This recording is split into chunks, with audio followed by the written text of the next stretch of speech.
Joining us to review the games over the weekend is a sports journalist and regular on the show, Pius Ahamba joins us. Pius, good afternoon to you. Thank you very much for joining. Interesting matches that were played over the weekend. We saw a away win for Ikorodu City. Also, the Oriental Derby in a stalemate, and of course, getting to see other games that sparked, wonderful scenes in the NPFL. Good to be back again on the show, and of course, a pleasure being here. Like Riley mentioned, we saw a couple of good results from the weekend, especially the away win for Ikorodu City, who right now have 4 wins in 5 games. I mean, they've not lost in their last 7 games actually. In their last 5, actually, they've had 4 wins and 1 draw, which is a fantastic result. Second on the table right now, and of course, just 1 point behind Abia Warriors. Abia third on the table, 1 point behind Abia Warriors, who are also behind Nasarawa United on top of it. So, I mean, fantastic draws over the weekend, and of course, the biggest winner has to be Ikorodu City, who got that win away at Warri Wolves. All right, let's talk about how the games have been going. I mean, we saw Ikorodu City go away from home, despite some of their players going away from Ikorodu City to other clubs. And looking at the table, Nasarawa United dropped points at home. They've also attributed their dropping of points to fatigue, in the league. Abia Warriors continue from where they stopped last season. What have been your surprise so far this season for the teams that you have seen making the top 6 in the Nigeria Premier Football League? Well, the biggest surprise has to be Nasarawa United. Of course, everyone who follows the league saw how Abia Warriors were able to get straight into the continent last season. They represented Nigeria in the CAF Competitions Cup.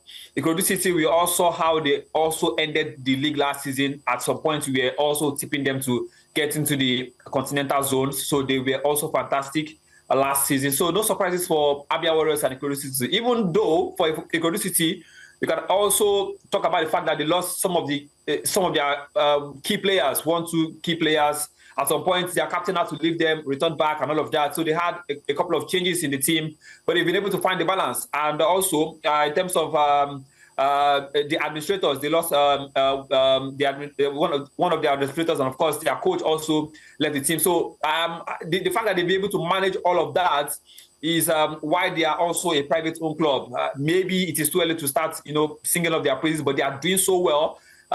Usually for a club like Ikorodu City, with all of those changes, we expect them to be fighting relegation at this point in time. Honestly, I don't expect them to be where they are right now, looking at everything that's happened to them before the beginning of the season. But yes, they've been able to manage all of those issues, and they are beginning to get that stability. At the beginning of the season, they were shaky, not winning games, but getting draws. But right now, they started winning games. So it is good for a club like Ikorodu City. For Abia Warriors, I think nothing changes. Imama Amakokabo is one manager who we know so well in the league. We saw what he did last season. And then the quality of players they also added to this team. I understand they were preparing for the CAF competitions. Unfortunately, they've been knocked out. But yes, the players they added have been able to solidify their defense, especially. And of course, in midfield, they've also added a couple of key players. Even in attack, Chioke also joined them too. So he'll be able to add firepower to their attack too. So Imama is a coach who knows what he's doing, and I'm not surprised they are where they are at this point in time. Nasarawa United has to be that surprising team, because if you take a look at last season, we saw how they struggled and managed. At some point, they were going to court because LMC had to dock them 3 points themselves, and of course Bender Insurance, who managed to escape relegation because that point was actually given back to them. So I am surprised Nasarawa United are where they are right now. But early days, 12 games already played in the league. Let's see how far they can go. If you are talking about fatigue after 12 games, I don't know. But yes, the fact that clubs like Enyimba, who also got something yesterday, are also putting pressure on Nasarawa United. Niger Tornadoes and Warri Wolves, who are 4th and 5th on the table respectively, I'm not too confident about those teams, because for Niger Tornadoes, they've lost back-to-back right now. Maybe they are already beginning to wear out. Maybe they are beginning to tire out. It's left to be seen how they also navigate their next few games. That's for Niger Tornadoes. They've lost back-to-back. And for Warri Wolves, who also lost to Ikorodu City.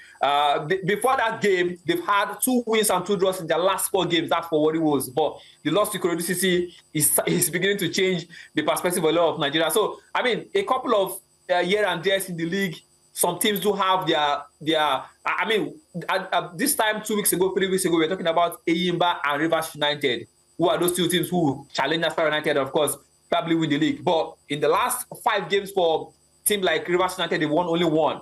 In the last 5 games for a team like Enyimba, they've won the same, only 1. So it's beginning to change. So I mean, new teams coming up. Then we've now seen the rise of Warri Wolves and Niger Tornadoes. Kwara United, let's not also forget them. They are 7th on the table. They are also doing so well. So once some teams at the top beginning to drop points, we see some other teams who are mid-table begin to catch up, and then you see some other. So there will be a lot of job and changes. But I think teams like Abia Warriors and Ikorodu City, if they continue in this form, and let me probably add Nasarawa United, because to an extent they've been consistent. If these 3 teams continue this form, probably we're talking about one of these 3 teams winning the league. But I'm not ruling out the chances of Rivers United and Enyimba also still getting back into that top 5, top 4, and then we'll see how it goes from there.